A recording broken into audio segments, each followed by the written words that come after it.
expediting. So I signed executive directives right away so that we could cut the red tape.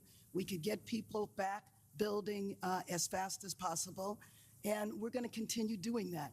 Yeah, the one thing is they are saying they will not be allowed to start for 18 months. No, that will not be the case. Okay, I just hope you're right. You can hold me to it. Because 4 groups said that. No. That would be, they should be able to do it. They should be able to start tonight. That will not be the case. First we have to take care to make sure that there's not getting rid of the hazardous waste, cleaning things up so that people can start right away. And just like you said, if somebody their house was destroyed and they're going to rebuild essentially the same, maybe a little bit longer, a little bit higher, they really shouldn't have to go through much of a process. So I want you to know that we are expediting that. We absolutely need your help. We need the federal help. You're a builder. You got it. I told you. You will have no permit problem. There will be zero delay. And as far as I'm concerned, you already have the permits. And the resource. I am more worried because I met at least 8 groups of homeowners, and I'm much more worried about the fact that they said it's 18 months exactly. And they were devastated. They want to start now. They want to start removing things. They're not allowed to do it now. And you mentioned hazardous waste. Well, the hazardous waste, what's hazardous waste? I mean, you're going to have to define that. We're going to go through a whole series of questions on determining what's hazardous. Nope. I just think you have to allow the people to go on their site and start the process tonight. And we will. Okay, good. You can come back and check. Mr. President? And they want to go in. The people are all over the place. They're standing. And I say, why aren't you going in? We're trying to get a permit. And the permit's going to take them. Everybody said 18 months. You said 18 months. You said 18 months. Last night. And that was last night. On that. Oh, boy. So Donald Trump, over the weekend, I think I missed this during my live stream. He went to go talk to California, Karen Bass, in a conference, right? That I'm surprised that Gavin Newsom wasn't a part of. But as you saw from the clip, he made her promise to allow these residents to clear out their lots from debris and all that stuff, and finally allowed them to do it on day one, it seems like. And Donald Trump said he removed all permit requirements. He said he's going to approve it all. So there's no point of holding a permit process. And he's pretty much calling her to action, saying, hey, it shouldn't take 10 years, 10 months, 10 days to do all this stuff. And this is the kind of speed that a lot of people like about Donald Trump, is that he wants things done quickly. So here's a clip. We're going to go through a couple of clips, right? We got a lot to go over this video, so I just want to get right into the discussion. We want you to be safe. We want you to be back in your homes immediately. But the people are willing to clean out their own debris. It doesn't cost a lot. Yes, and they can. You should let them do it, because by the time you hire contractors, it's going to be 2 years. If a family... People are willing to get a dumpster and do it themselves and clean it out. And they can. There's not that much left. It's all incinerated. That's right. And, it's just going to take a long time if you do. You can do some of it, but a lot of these people, I know that guy right there that's talking. I know my people. You'll be on that thing tonight, throwing the stuff away, and your site it'll look perfect within 24 hours, and that's what he wants to do. He doesn't want to wait around for 7 months till the city hires some demolition contract that's going to charge him $25,000 to do his lot. Yeah. I think you have emergency powers just like I do, and I'm exercising my emergency powers. You have to exercise them also. I did exercise them. Because I looked, you have a very powerful emergency power, and you can do everything within 24 hours. Yes. And if individuals want to clear out their property, they can. They're going to hold you to that. And I think even if she's just giving lip service here, the California voters will see this and be like, yo, Karen Bass, you just told Trump that you allow us to do this. And if it doesn't happen, she's in political doo-doo, as you guys understand. And I think I got enough of what I needed from this conversation, because I'm trying to get you guys to have a thought about this. FEMA's been coming up a lot lately in these conversations. You just saw my video with JD Vance schooling this woke CBS anchor trying to defend illegals. They also talked about FEMA in that interview. And I wanted to show you a clip of that to kind of get some background information of why Donald Trump wants to either completely remove FEMA or reform FEMA. So here's a clip of JD Vance debating that with Margaret. I don't know her last name, but CBS anchor Margaret. And they're back and forth about FEMA, so you can get a broader sense of kind of the thought process of the 47th president and the vice president of the United States of America. Let's take a look. The president did say he wants to do something with an executive order in relation to federal emergency response. He said he may reform or eliminate FEMA. Instead of sending emergency responders, he may start to send a percentage of money to states to take care of themselves. But, you know, FEMA has specialized expertise that some of these states just don't have in their arsenal. And I wish how that they... will states who are lower income states, the Mississippis, the Kentuckys, the Alabamas, be able to do this for themselves without federal help? Well, the president, to be clear, is not saying we're going to leave anybody behind. He's saying that in the way that we administer these resources, some of which is coming from the federal level, some of which is coming from the state level, we've got to get the bureaucrats out of the way and get the aid to the people who need it most. But these Let's are the be first honest, responders. Margaret, you talk about the expertise from FEMA. FEMA in North Carolina, in California, in Florida with some of the hurricanes has often been a disaster. And it's not because we don't have good people at FEMA, it's because bureaucratic red tape and garbage prevents the rapid deployment of resources to the people who need it most. But the states are now going to have to do this themselves? The president is trying to encourage us to reform the way that we deliver emergency response in a way that gets resources to the people who need it. So don't take him literally. No, is what you're saying. We should take the president at his word that FEMA needs desperate reform, because it does. Margaret, when I went to North Carolina as VP-elect, but before we were sworn in, people would talk about how FEMA would get resources, food, medicine, water to a warehouse, but then would have no plan to get it from the warehouse to the people in the mountains who were literally starving and thirsting to death.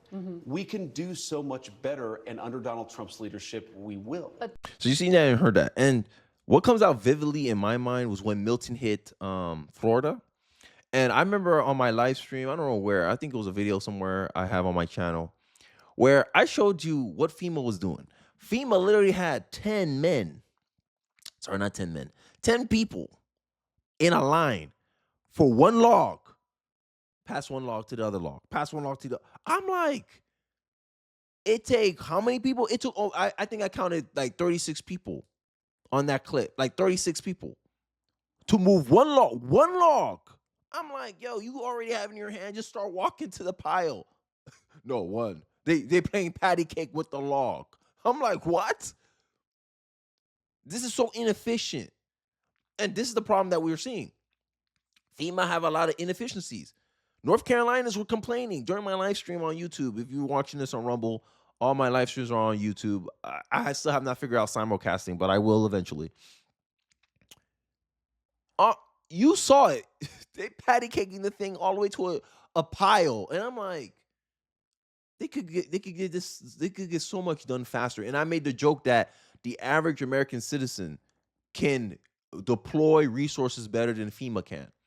And this is the bureaucracy that JD Vance is pointing out about, that's really creating bad solutions, bad approaches, inefficient approaches. And in this exchange here, because we're still focusing on Karen Bass's press conference, he's going to debate.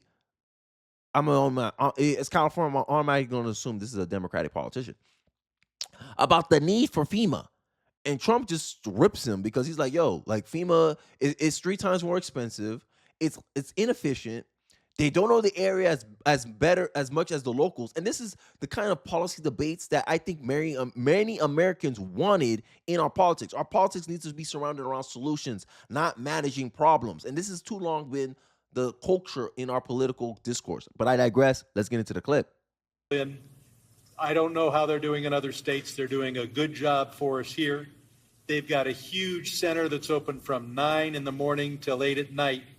But also, when you have a disaster this size, you need to be able to deploy thousands of people, which they've been able to do. Now, California, if we did it on our own, maybe we'd have thousands of people. You do. But if Rhode Island has a Palisades disaster, are they then supposed to keep thousands? How many people do you have in California? 36? How many million? How many million people do you have? What? You have 40 million people. You're not going to get a few thousand people? The problem with FEMA is they come from all over the country. they end up in arguments with your people from California because they want to do it a totally different way. And I can live either way, but you haven't gotten very much done with FEMA and all you have to do is look at North Carolina. It's one of the great disasters of all time. And Mr. President, you can't have Rhode Island maintain a staff of thousands and thousands of people waiting to see if they have a disaster. You know who came in and fixed North Carolina or the process? Other states, people from all over the country came. And you have the same thing. You have a lot of people from all over the country. Getting the people is not a problem. So this is where I agree with Trump, where it's like, you don't need specialized people to sit here and wait around, right? Like if something happens, if a disaster happens and people see that it's because we're the United States of America, right? It's like, think about it. Let's say Russia attacks Alaska or some shit like that. You don't think we're going to send like our National Guards to go out and help defend Alaska? Because, you know, they could break in and come spread throughout that. It's in everyone's best interest to help each other out. And we already kind of pay taxes together in a collective pool. So why would you need like a separate federalized government to manage that? It's the same argument for Department of Education. This is bureaucratic management. And bureaucratic management is slow, indecisive. Conflicts of interest are prominent in bureaucracies. Because bureaucracies, they may want to do it one way because they enrich their friends, it helps them out, but it could be the least efficient option. But they want to do that option. They're like, yo, we got to do it this way. We got to hire 10 people to move one log to a pile. Like, make it make sense. Because I want to pay my people. Like, this is the kind of inefficiency that we're pointing out. And the outcomes does not justify us maintaining FEMA as it is currently. Reform, it needs reform. No one can debate that FEMA needs reform. Like the only way you could say FEMA doesn't need reform is if the outcomes and the results were meeting expectations. It has not been. People are seeing it as inefficient. People are seeing it as ineffective, to the point where we're like, nah, we might as well not even have FEMA anymore. The states will help out other states. That's always been the case. We're one country, aren't we? It's a big problem. FEMA's incompetently run, and it costs about 3 times more than it should cost. I'm hoping we that can you spend can get money a on better run. schools instead of giving money to bureaucracy. It takes you so much longer. Mr. President, I takes you so much longer FEMA for helping our people. FEMA has a standard, Brad, and I'm a builder. I was a very good builder. FEMA has a standard that's so slow. They want permit on permit on permit, and then they want permits on top of that. If you use FEMA, you'll be here for a long time. What I'm saying is get the city, get the state to give you immediate 24-hour permits. These people are going to build their own homes. They're going to get them built fast. How many of the people, could I ask you one question? How many of the people, what are people going to do for financing? What are people going to do? How many people can build a home, a percentage-wise, like where they don't have to go out and get funds? Some people are just not going to be able to rebuild it. Go ahead. Mr. President, without your help, they're only going to get $43,000 from the federal government, even if they have a half $1 million you did something, loss. Brad. So this is bureaucracy trying to, how I say it, make itself relevant, right? And Trump, this is the reason why I'm showing these clips, because Trump has a great response for one of this guy here, because Trump goes at his name is Brad Sherman, I think his name is, and Trump slams him right there. He's like, okay, I got you. Here you go. A big percentage, I would assume, Brad, like that. What are they going to do? Go ahead. Mr. President, without your help, they're only going to get $43,000 from the federal government, even if they have a half $1 million you did something, loss. Brad, where every insurance company in the country left California. That's why you have no insurance, because you made it so impossible. People that think like you made it so impossible. And Brad, me, every Mr. insurance President, company. I don't know. Yo, this is a smackdown that I think many people need to see, right? Because these are the people who are running your municipalities, your districts, right? They're sitting here wagging their finger at the president, saying, "Oh, they're only going to, without the federal government, they're only going to get 43,000." And Donald Trump looked at him and say, they wouldn't be depending on the government to get the money if they only had insurance companies covering their homes. But the reason why these insurance companies aren't covering your homes is because politicians like this guy and people who think like this guy made it impossible for insurance companies to actually operate in your state to the point where all of them evacuated your state. They didn't want to cover fire coverages anymore.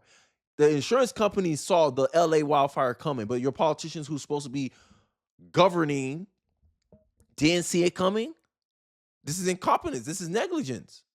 They shouldn't be rewarded with any more power. When people show you who they are, you should believe them, American voter. Let's continue.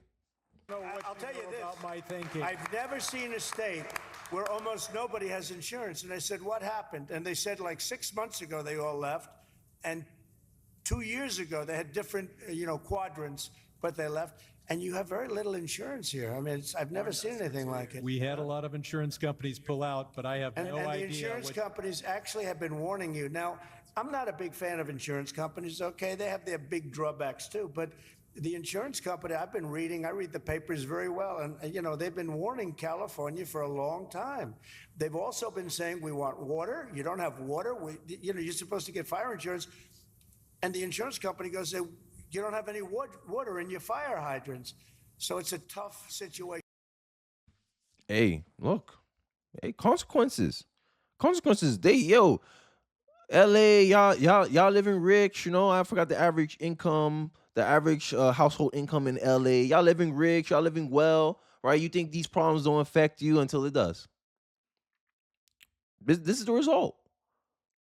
And Trump's just he's kicking A's, calling names. This is what y'all need. This is what American people wanted. They wanted Trump to go in there, hold y'all accountable, call y'all out to y'all face, because you don't listen to your voters. Obviously, you don't listen to constituency. Like 6 months, insurance companies are running away from your state, and you don't think there's a problem there? Shoot, Ron DeSantis got pressure over here in Florida because these insurance companies were pulling out insurances from homes. That should have been a red flag right there as a politician. Why these people are pulling out? And California voters didn't give their constituency no flack for this? And then the wildfire happens and boom. Now you rely on the government to give you $43,000 to help you rebuild your home because you have no home insurance on it. There needs to be, hey, one thing, a California voter, as an American to an American, one thing I will say is heads need to be rolling, bro. I'm being serious, bro. I just think just reset the whole. I don't care if you elect a whole new crop of Democrats. I don't give that. All these Democrats, these old dudes, they're balding on. Just send them home. Okay, go sit home. Let's get a younger guy in there. Get Rick Caruso back in there, please. Get somebody else, because these people need to be punished. And it seems like the only punishment these people actually understand is when they lose political power. But I digress. I think I'm going to end it off there. Let me know your thoughts in the comment section below. How you feel about Donald Trump one-on-one exchange with a lot of these California Democrats. I'd like to hear your thoughts in the comment section below. Don't forget to like, comment, subscribe. Share the video if you feel so inclined. And I'll catch you guys on the next one. Peace.